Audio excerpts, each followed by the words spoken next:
Laguna Lake, commonly known as Laguna De Bay, is considered the largest in the Philippines. With its abundance in natural resources, many people, especially those who are living in the area, depend their source of living in the lake. Being the largest in the country, it is also said that Laguna Lake can be a source of potable water, not only in the province where it is located, but also in its nearby provinces and even in Metro Manila. Along with the total area of 90,000 hectares and 61 municipalities and 15 cities that benefit from it, are the rivers and canals connected to the lake.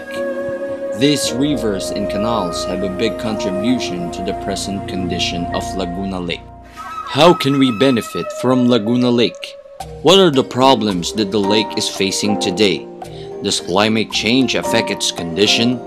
How do rivers and canal affect the life of Laguna De Bay? What will happen if the lake has been taken for granted? We visited Laguna De Bay to see for ourselves the present condition of the lake.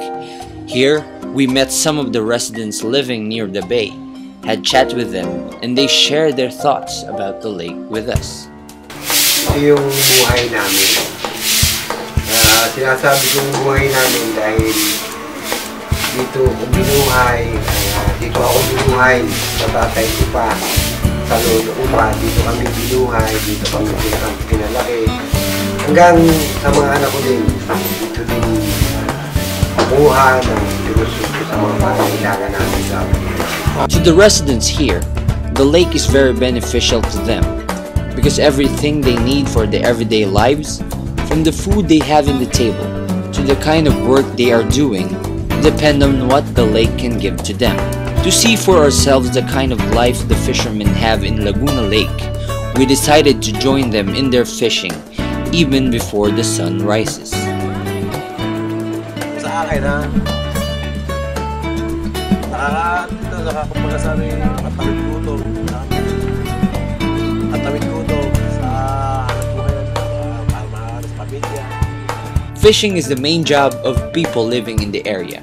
Since Laguna Lake is abundant in natural water resources, it is not hard for the residents living there to look for their own source of living. But that doesn't last for long, because presently, people feel that what the lake can provide is not sufficient anymore as compared before. Kaya nasasabi ko, ang lawa ay unti-unti nang nangihina, namamatay dahil hindi na siya makatusto sa pangangailangan ng mga pamilya na umaasa sa kanya ng kabubuhay. Magkaya lang siya, namamatay ang isda, yung isda kung maliliit pa, makita mo, lumulutang na, lumagat yan, gawa ng tubig naman yun. Ihalo yung mga maputang sa'yo, masamang tubig sa amin, tawagin yun. Eh kung yung isda nga, ibisa nga, hindi, kita mo, lulutang-lutang lang, baka sa tao pagdating ng araw. Wala na. If the problem on the water resources that comes from Laguna Lake continue to happen, it will give a more serious problem. Kung mawala yan, magkakaroon ng kakulangan sa pangangailangang pagkain isda ang hindi lang ang Laguna, kundi ang mga iba pang bayan na umaasa ng isda mula sa Laguna Lake. So isang malaking epekto ito, hindi lamang sa kalagayan ng mga nakatira sa baybay, kung hindi maging sa kabuuan ng bansa. One of the causes why this kind of problem occurs is because of the water pollution. Many rivers and canals that are connected to Laguna Lake are clogged and very polluted. This is due to the solid waste that are deposited in these bodies of water, which comes from the unconcerned people and informal settlers along the sides of the rivers. Ang pinagmumulan ng tubig sa lawa at ang tubig lawa ay ang mga kailugan. So ang ilog na dumadaloy dito, kung ito ay marami, ay naapektuhan ang kalidad ng lawa. So bukod sa runoff o ito yung mga pagmulan, ito ay pumapatak sa lupa at ito ay dumadaloy sa lawa. So bukod dito, ang pinagmumulan ng tubig lawa ay ang mga kailugan. So kung ang tubig ilog na dumadaloy dito ay marumi. So marumi rin ang napupunta sa ating lawa.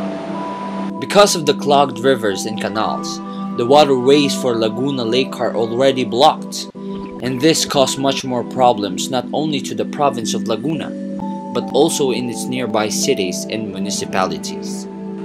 Ang pinakamalaking problema ay ang baha. Actually, experience na namin, taon-taon, tumataas ang tubig, nag-overflow na yung Laguna De Bay. Medyo nahihirapan yung mga residente doon sa baybay dagat. Erratic na yun yung climate natin. Hindi na natin ma-predict ngayon talagang tag-ulan o tag-araw. Kasi kahit tag-araw, uulan. If the rivers and canals connected to the lake will remain uncleaned and clogged, sooner or later, we will not just experience these problems, but we will lose the Laguna Lake itself. Ang lahat ng lake is bound to die at a certain period of time. Hindi lang natin alam kung kailan. So ang tao ang may nakakaalam lang yan kung gaano kahaba pa yung lake sa kapakinabangan niya or sa ikaiikli ng buhay niya. Pero yung estimates ng mga experts namin ay mga around 500 years daw. Kung sakasakaling maging mapaigting ang pangangalaga dito, mga 500 years or sometimes maybe more. Laguna Lake Development Authority, or LdA, as a government agency which primarily oversee the condition of the lake, have created programs which aim to help preserve Laguna De Bay. Maraming programa ang LdA na pinapatupad upang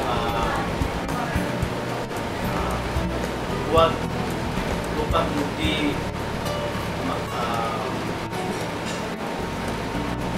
maging worse ang kalagayan ng ating lawa ng Laguna.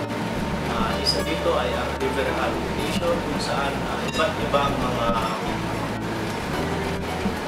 stakeholders ang nagtutulong-tulong upang malinis o alisin ang mga solid waste na dumadayo sa kailugan at eventually end up to Laguna De Bay. If we will not be serious about it, we cannot achieve our goal in preserving Laguna Lake, and all of us will suffer the consequences of our negligence. I think ang bawat isa sa atin ay may pananagutan. Kung tayo ay conscious na huwag magtapon sa ating kapaligiran, ito ang magsasalba upang mapangalagaan natin ang ating lawa. Hindi lamang isang ahensya o isang grupo ng mga tao ang dapat mangalaga ng lawa. Lahat tayo ay may pananagutan. Ang simpleng hindi pagtatapon ng ating basura sa kailugan at mga kanal ay isang malaking tulong na para mapangalagaan ang ating lawa. Makiisa tayo sa mga programang ipinapatupad para mapangalagaan ang lawa. The life of Laguna Lake depends on us, just like many of us whose life depends on what we can benefit from it. Para ng tao, kung ano yung kinakain mo, anong ginagawa mo sa sarili mo, yun ang kahihinatan mo. Maaaring mapahaba mo ang buhay mo o mapaikli mo. All uses of water, known to man, ay matatagpuan na sa Laguna Lake. Magagamit ang tubig sa Laguna Lake. So sila rin ang mawawalan ng pakinabang dito sa tubig nito kung papabayaan nila ang paggamit, ang pagkasira ng tubig. Life is a cycle. Our environment benefits from us as well as we benefit from it. It is in our hands on how we can preserve our environment and enjoy what it can give to us. Laguna Lake is one of the many natural resources that can be found in the Philippines. For how many years, the lake is very generous in giving what we need. It gives us food that we can enjoy every day and finds us a good source of living. Let us work hand in hand to preserve this bountiful gift of nature instead of suffer the result of our negligence. Let us enjoy the benefits that we can get from the lake than experience its wrath because of our carelessness. The days will come to pass, but Laguna De Bay will still remain in our sight as long as we embrace the responsibility of keeping it alive.